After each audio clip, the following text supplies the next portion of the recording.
Je suis Lisa Kresge, je viens de Chelsea, Québec. Je suis artiste céramique, mais j'ai étudié comme peintre.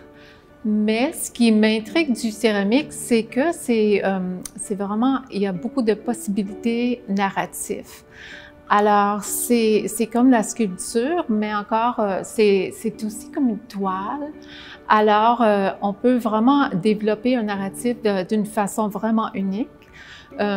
Et puis, alors, c'est cela qui m'a attirée. Et après ça, j'ai réalisé que je pouvais développer une pratique d'installation en plus.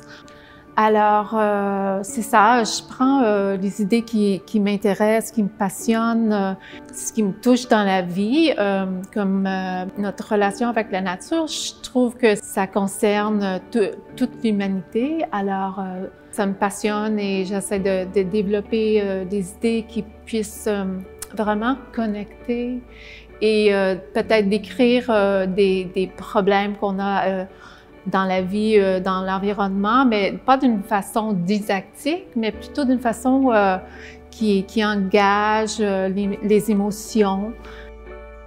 Avec la peinture ou les autres matériaux, on a comme une hiérarchie de compréhension, mais avec la céramique, c'est plus confortable. Alors, quand on approche la céramique, on est plus familier.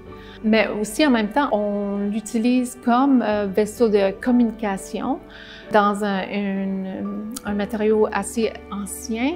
On utilisait souvent la décoration de la céramique pour communiquer des idées. Alors aussi, je prends cette idée que oui, on peut transmettre des idées vraiment profondes avec la céramique. Bon, à Ville-Marie, ici, je présente un tout nouveau projet. J'ai été inspirée par un voyage à la Sarre et une exposition que j'ai faite là, il y a 2 ans. Il y avait une petite exposition sur les ponts couverts. Et puis moi, où j'habite à Chelsea, il y a un pont couvert que je visite à tous les jours. Je regarde les hirondelles et les hirondelles rouillées étaient sur ma ferme quand j'étais enfant, et je leur regardais faire leur nid.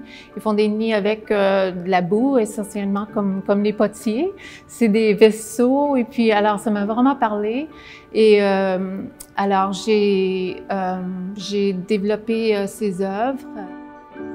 Je prends la céramique comme matériau de base et après ça, je cherche des matériaux qui vont peut-être parler à l'idée que j'essaie d'exprimer. Comme ici, c'était le bois. Alors, j'ai pris beaucoup de bois, mais dans son état naturel. C'est l'idée que les hirondelles utilisent les fibres naturelles pour faire leur nid. Nous, on utilise le bois pour construire nos ponts, nos granges. Alors, on est tous, c'est la connectivité avec le monde naturel que j'essaie d'impliquer avec mon choix de matériaux.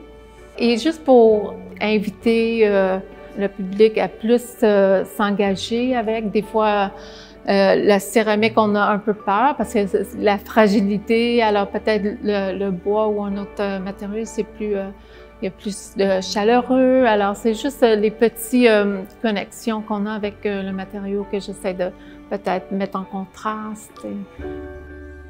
Je suis très contente de le présenter ici dans cette région où il y a beaucoup de ponts couverts.